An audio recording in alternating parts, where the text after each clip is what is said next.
So in this final topic, we're going to discuss about few major drivers behind the advancement of nanomaterial. When we read about the advancement of nanomaterial, we always come across the name Richard Feynman and his lecture. There are many articles in the scientific journals that talk about his vision and contribution towards nanotechnology. Richard Feynman arguably laid the conceptual foundation for the nanotechnology. In the annual meeting of the American Physical Society at California Institute of Technology, Caltech, on 26th of December 1959, he delivered a famous lecture with the title, "There's Plenty of Room at the Bottom." It is important enough that 25 years later, Richard was invited to give an updated version of "There's Plenty of Room at the Bottom" at the week-long seminar at the Esalen Institute in October 1984. The importance of his lecture can be seen by the proceedings event that took place, such as the invention of the scanning tunneling microscope. In his lecture, he highlighted about the following. The first is about writing 24 volumes of the Encyclopedia Britannica on the head of a pin, hinting miniaturization of data storage and basically computer. During his lecture, he even offered $1,000 to the first person who could reduce the page of a book to be readable by an electron microscope. And it is not long after that the challenge has been completed by few students that use the scanning tunneling microscope to manipulate individually atoms to create small and smaller letters. He also suggested that it would be possible to arrange the atom the way we want, inspired by the cells as the building block in the human body.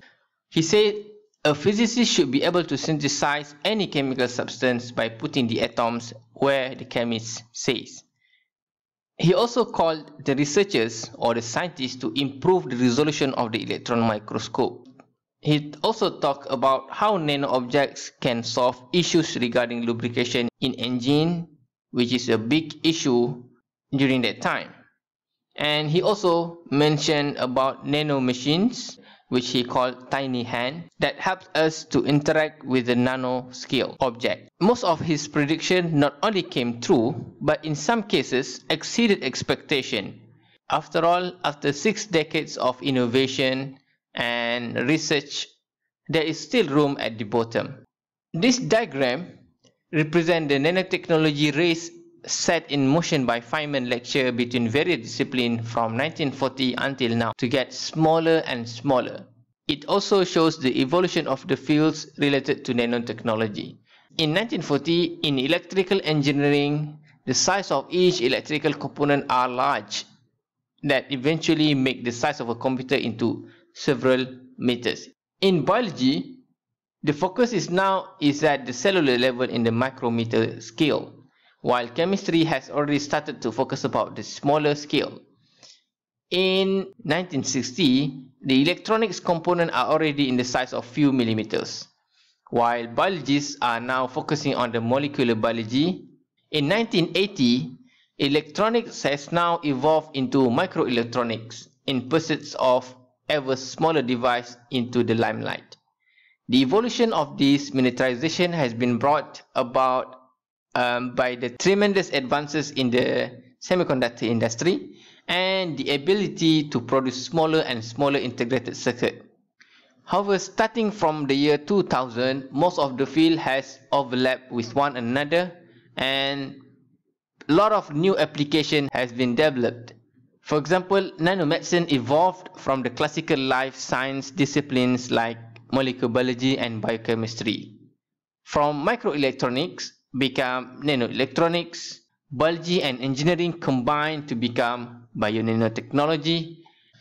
So we'll talk about 4 major drivers behind the advancement of nanomaterial, which is electronics, which is the field of molecular biology, material sciences, and engineering, and also quantum nanoscience.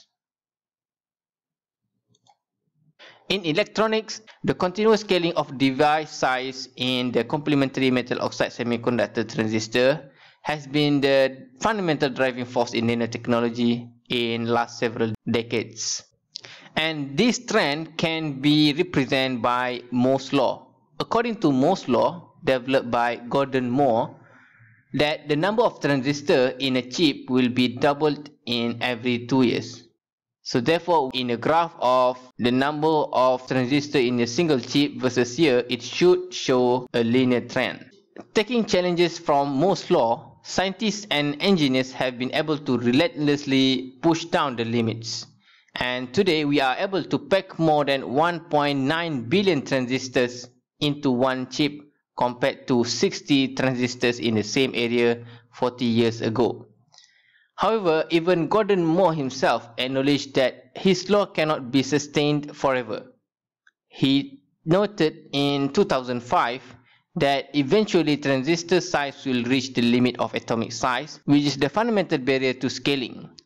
So the continuous miniaturization efforts has actually drives towards the development of new kind of nanostructure that can have more and more transistors inside a single chip. The second field that drives nanotechnology is molecular biology. Since living organisms which are made of one or more cells are in the size of roughly 10 micron, each individual cell will be smaller in the sub-micron size. But if you compare the size of a cell with a nanoparticle, it is actually 1,000 times bigger. But protein are typically 5 nanometer in size, which is comparable to the size of nanomaterial. This simple size comparison gives an idea of using nanoparticle as a very small probes that would allow us to spy at the cellular machinery without introducing too much interference and without destroying the cell. So therefore, we can send a specially designed nanoparticle to kill an individual cancer cell without killing other healthy cells, for example. We can also use a special nanoparticle as a marker for imaging and sensing application. Understanding of biological processes on the nanoscale level and the urgency to find a much safer and effective cure for various diseases are one of the strongest driving force behind the development of new nanomaterial. Next, we're going to talk about the material science or material engineering. Material science or material engineering is an interdisciplinary field applying the synthesis, characterization and properties of materials to various areas of science and engineering. So we have physics inside, we have chemistry, we have part of mathematics, and we also have engineering.